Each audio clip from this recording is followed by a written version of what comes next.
Nah, pagi ini saya ingin berbagi buat kita semua. Saya mengambil suatu tema ketika Tuhan terasa jauh dari kita, ya. Ketika Tuhan terasa jauh. Terkadang hal ini bisa terjadi dalam siapapun. Seorang hamba Tuhan, orang yang dekat dengan Tuhan, jemaat Tuhan, pendeta, pekerja, suatu kondisi akan terasa hal seperti ini. Saya mau tanya pagi ini, pernahkah saudara merasakan hal seperti itu? Sepertinya Tuhan jauh beribu-ribu mil dari kita. Ya. Sepertinya kita sendiri dalam kehidupan ini, kekeringan ya, yang kita rasakan, kesunyian, padang gurun, lembah kekelaman, dan seakan-akan tidak ada pertolongan Tuhan. Seakan-akan kita berjalan sendiri tanpa Tuhan. Kalau dalam pelayanan kita, rasanya kita melayani Tuhan tapi Tuhan tidak ada. Ada satu masa di mana kita merasakan hal seperti itu. Bapak Ibu memang mudah. Kalau kita bisa menyembah Tuhan dalam kondisi yang baik. Kondisi di mana kita ada dalam kenyamanan. Kondisi di mana Tuhan menyediakan semuanya untuk kita. Ada makanan, ada teman, ada keluarga, ada kesehatan yang baik. Kita menyembah Tuhan dengan baik. Tapi bagaimana pada kondisi sebaliknya? Pada waktu kondisi kita tidak baik, apakah kita masih bisa menyembah Tuhan? Pada waktu kondisi kita sangat terpuruk, apakah kita bisa datang dan menyembah Dia? Karena keadaan itu bisa terjadi dalam setiap langkah hidup kita. Apa yang harus kita lakukan ketika Tuhan terasa jutaan mil jauhnya dari kita? Tuhan jauh dari kita, apa yang harus kita lakukan? Ya. Nah Bapak Ibu, di dalam sejarah Alkitab, Tuhan pernah katakan begini, dia katakan sendiri, bahwa ada orang-orang yang sangat dekat, yang karib, yang akrab dengan Tuhan. Yang katakan ini Tuhan sendiri. Ya.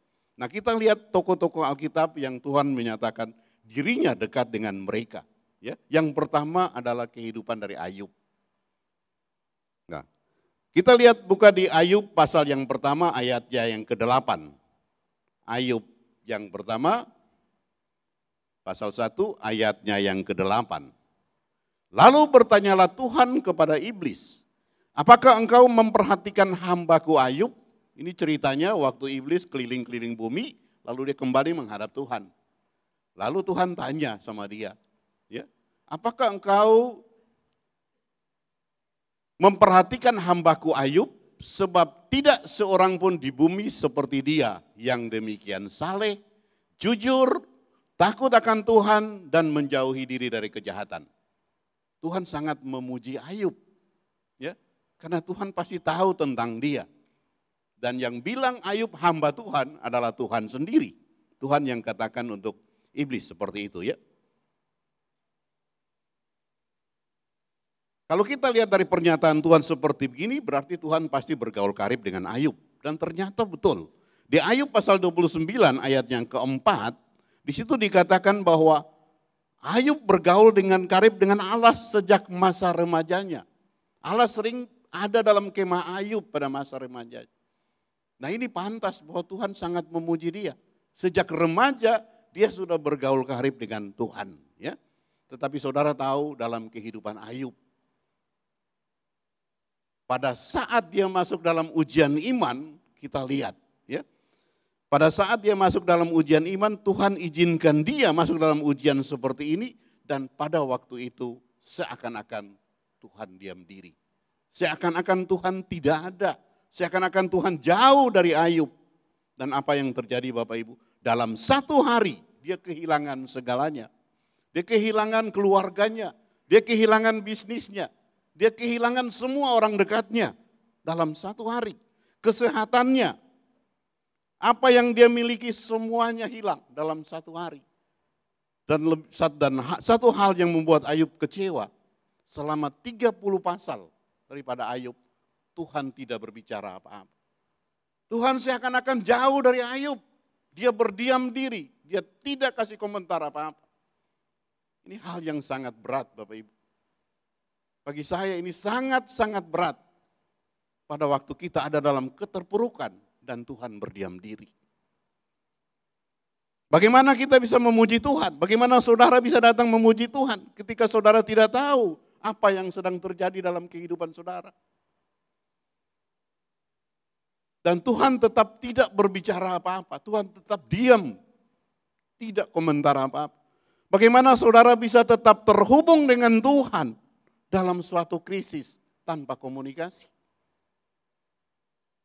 Ini berat bagi kita semua. Bagaimana saudara bisa mengarahkan mata saudara pada Yesus, sementara mata ini penuh dengan air mata? Bapak Ibu, hal ini akan terjadi dalam kehidupan orang percaya. Karena ini merupakan suatu ujian untuk iman kita. Tapi kita lihat dari tokoh Ayub ini, yang tadi Tuhan sudah kasih beritahu bahwa dia sangat memuji Ayub. Kita lihat apa yang Ayub lakukan dalam hidupnya. Ketika selama 30 pasal Ayub, Tuhan tidak berbicara apa-apa sama dia. Tuhan jauh dari Ayub. Tapi apa sikap daripada Ayub ini? Kita lihat Ayub pasal 1 ayat 20 dan 21. Ya.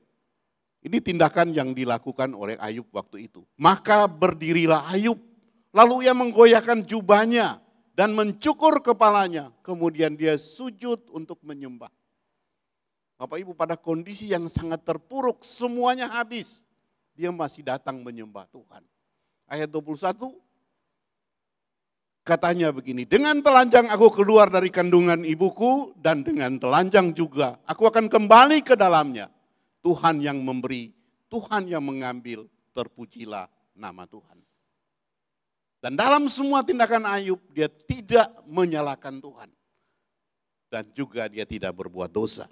Ya, dia tidak berbuat dosa, dia tidak menyalahkan Tuhan. Ini tokoh yang pertama, Ayub. Kita lihat sikap daripada Ayub, walaupun Tuhan jauh, tapi dia tetap datang menyembah Tuhan. Kita lihat tokoh yang kedua, seorang yang namanya Daud, ya, Raja Daud.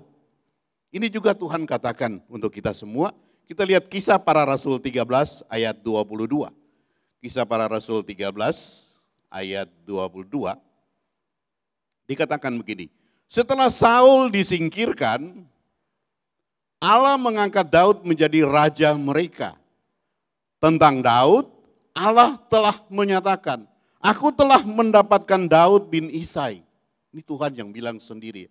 Aku telah mendapatkan Daud bin Isai, seorang yang berkenan di hatiku dan yang melakukan segala kehendak.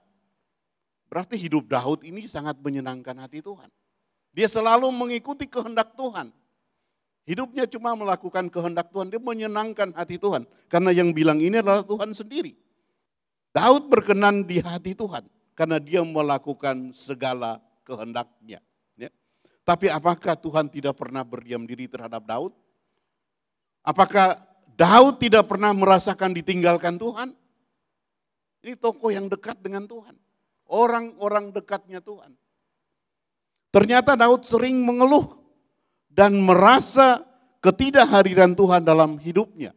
Kalau kita lihat Mazmur Daud, kalau kita selidiki Mazmur Daud, banyak sekali keluh kesah Daud tentang ketidakhadiran Tuhan dalam hidupnya.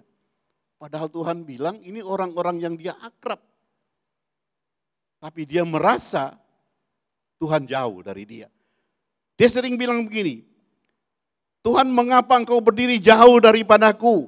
Mengapa engkau bersembunyi ketika aku sangat membutuhkanmu? Mengapa engkau tetap jauh? Mengapa engkau tidak mempedulikan seruanku? Mengapa engkau membuang aku? Ini Daud sering katakan dalam Mazmur. Dan masih banyak lagi keluh kesah Daud pada Tuhan tentang ketidakhadiran Tuhan dalam hidupnya. Bapak Ibu, tapi ternyata tentunya Tuhan tidak sebenarnya meninggalkan Daud. Dan juga Tuhan tidak pernah meninggalkan Bapak Ibu dan saya. Karena janjinya berulang kali untuk kita. Ya, bahwa dia tidak akan pernah meninggalkan kita dan tidak pernah akan meninggalkan kita. Itu janji Tuhan. Kalau kita lihat Ibrani 13 ayat 5. Dia tidak pernah akan meninggalkan kita. Saya dapat firman ini ketika Ulang tahun saya yang ke-60, para pendoa kasih firman ini buat saya. Sekali-kali aku tidak akan meninggalkan engkau. Ya. Tapi ingat baik-baik ini Bapak Ibu, ya, bahwa Tuhan tidak pernah berjanji, ya, untuk kita bisa selalu merasakan kehadiran Tuhan. Tuhan berjanji dia tidak akan meninggalkan kita, tapi dia tidak pernah berjanji. Nah, karena kita suka main di perasaan, rasa-rasanya. Ya. Dia tidak pernah berjanji bahwa engkau selalu bisa merasakan kehadirannya. Bahkan Tuhan mengaku bahwa terkadang ia akan menyembunyikan wajahnya dari kita. Terkadang waktu kita berdoa, waktu saudara berdoa, sepertinya doa saudara hanya sampai di langit-langit rumah aja. Dan itu terjadi bukan sehari dua hari, berbulan-bulan kita rasakan itu.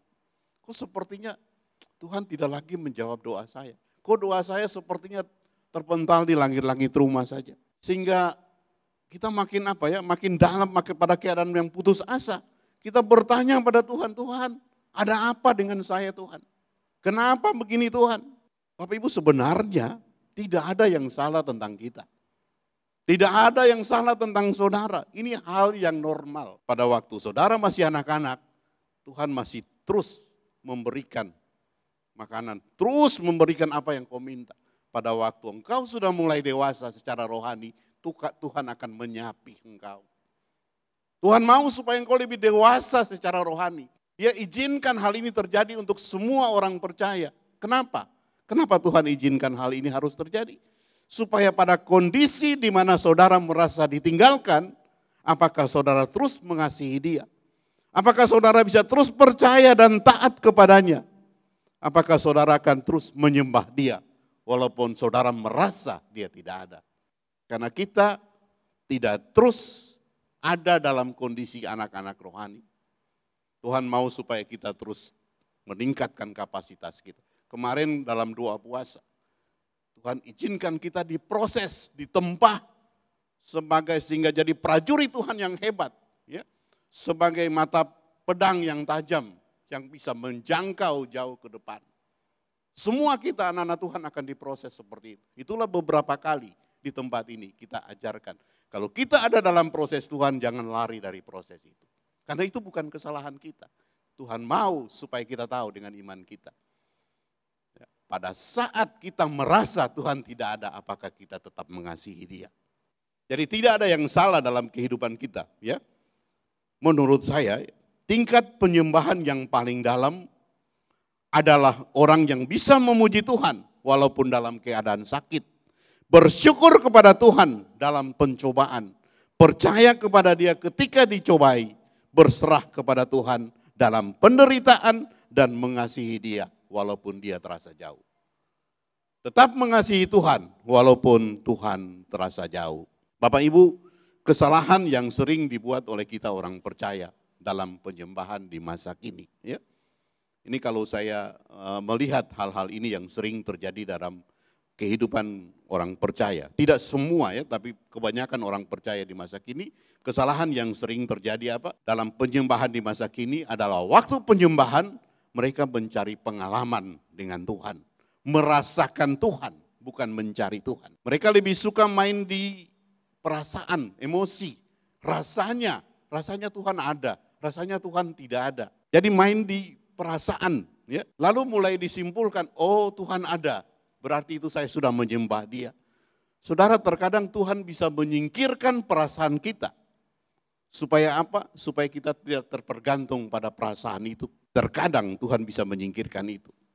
Sekalipun perasaan saudara dekat dengan Yesus, tapi itu bukan penyembahan, bukan berarti saudara menyembah Yesus. Karena itu rasa-rasanya saja, dan ini sering terjadi dalam kehidupan kita. Saudara harus tahu ini, ya, bahwa Tuhan tuh punya sifat yang kekal, yang maha. Ya. Kemahahadiran Tuhan dengan manifestasi kehadiran Tuhan, atau hadirat Tuhan adalah dua hal yang berbeda. Kemahahadiran Tuhan dan manifestasi kehadiran Tuhan adalah dua hal yang berbeda. Kemahahadiran Tuhan adalah fakta, itu haknya Tuhan. Sedangkan manifestasi kehadiran Tuhan itu adalah perasaan. Nah, terkadang kita suka main di sini, di perasaan ini. Ya. Dan Tuhan selalu hadir dalam kemahahadirannya, sekalipun saudara tidak merasakannya. Karena kemahahadiran Tuhan itu terlalu dalam untuk dideteksi dengan perasaan. Perasaan manusia tidak bisa menjangkau kemahahadiran Tuhan. Ingat ini baik-baik, bedakan ini baik-baik ya. Saya ulangi sekali lagi, bahwa kemahahadiran Tuhan dan manifestasi kehadiran Tuhan ini dua hal yang berbeda. Yang satu fakta dan yang lain adalah perasaan. Dan Tuhan selalu hadir dalam kemahahadirannya. Sekalipun kita tidak merasakannya, karena kemahahadiran Tuhan tidak bisa dideteksi dengan perasaan manusia. Kalau manifestasi kehadiran Tuhan kita bisa nangkap. Tergantung dari kepekaan. Ya. Para pendoa lebih peka terhadap kehadiran Tuhan. Tapi kemahahadiran Tuhan tidak bisa dideteksi dengan perasaan manusia. Nah di sini terkadang kita main di perasaan sehingga kita mulai, tidak semua ya, kita mulai menghakimi orang lain. Kita mulai, karena perasaan kita lalu kita mulai jago sebagai hakim. Menghakimi gereja di sana tidak ada Tuhannya, gereja di sini ada Tuhannya. Gereja di sana tidak ada Tuhannya, gereja di sini yang ada Tuhannya. Perasaan main. Padahal kemahadiran Tuhan itu tidak bisa deteksi dengan perasaan manusia. Jadi jangan mencoba untuk mendeteksi kemahadiran Tuhan. Dia tuh maha tahu, dia tuh maha segala-galanya. Dia bisa hadir karena dia janji 2-3 orang berkumpul dalam namaku, aku ada. Dan dia tidak pernah cabut janji itu dari kehidupannya. Ya. Jangan coba-coba untuk menghakimi. Oh gereja yang itu tidak ada Tuhan. Gereja ini ada Tuhan. Oh gereja ini tidak ada Tuhan. Gereja yang itu tidak ada Tuhan. Jangan coba-coba menghakimi seperti itu. Ia memang ingin supaya kita bisa merasakan kehadirannya. Tapi dia lebih ingin supaya kita percaya kepada dia. Karena iman itu bukan perasaan untuk menyenangkan Tuhan. Ingat baik-baik dalam kehidupan kita, supaya jangan kita salah langkah. Ya, hari ini saya ingin membagikan ini semua buat kita, supaya kita betul-betul lebih dewasa dalam bertindak dalam kehidupan ini. Situasi yang paling mencobai iman kita adalah saat di mana hidup terasa berantakan dan Tuhan terasa jauh. Itu situasi yang paling tidak menyenangkan. Tapi ingat, itu akan terjadi dalam kehidupan setiap orang percaya. Karena itu ujian iman kita supaya naik ke tingkat yang lebih tinggi. Daud yang dikatakan dekat dengan Tuhan. Ayub yang dikatakan bergaul dengan Tuhan di kemahnya. Yesus yang Tuhan bilang sendiri, inilah anakku yang kukasihi, kepadanya berkenan. Yesus juga pernah merasakan ditinggalkan Bapaknya. Rasa, tapi sebenarnya kemahadiran Tuhan dia ada di situ. Kita lihat terus ya. Nah, apa yang saudara harus lakukan ketika saudara merasa Tuhan begitu jauh? Nah ini yang penting. Tadi kita lihat dari Ayub. Ya. Sekarang apa yang harus kita lakukan ketika kita merasakan bahwa Tuhan begitu jauh dari kita? Yang pertama, ingat baik-baik ini. Katakan kepada Tuhan apa yang saudara rasakan. Curhat sama Tuhan sepenuhnya. Curahkan perasaanmu, emosimu, keluarkan emosimu. Apa yang kamu rasakan, keluarkan untuk Tuhan. Dia maha hadir karena dalam kemahahadirannya dia ada. Walaupun saudara merasa dia tidak ada. Curhat, kasih keluar semua perasaannya. Seperti Ayub dia katakan begini, aku pun tidak akan menahan mulutku. Aku akan berbicara dalam kesesakan jiwaku, mengeluh dalam kepedihan hatiku. Ia berseru ketika Tuhan jauh. Ia berseru kepada Tuhan ketika Tuhan terasa jauh dari dia. Dia ingatkan Tuhan di masa remajanya. Dia bilang bagaimana? Dia bilang begini. Ketika aku mengalami masa remajaku, ketika Allah bergaul karib dengan aku di dalam kemahku. Dia mengingatkan Tuhan untuk hal itu. Bapak Ibu, Tuhan dapat menjawab keraguan kita.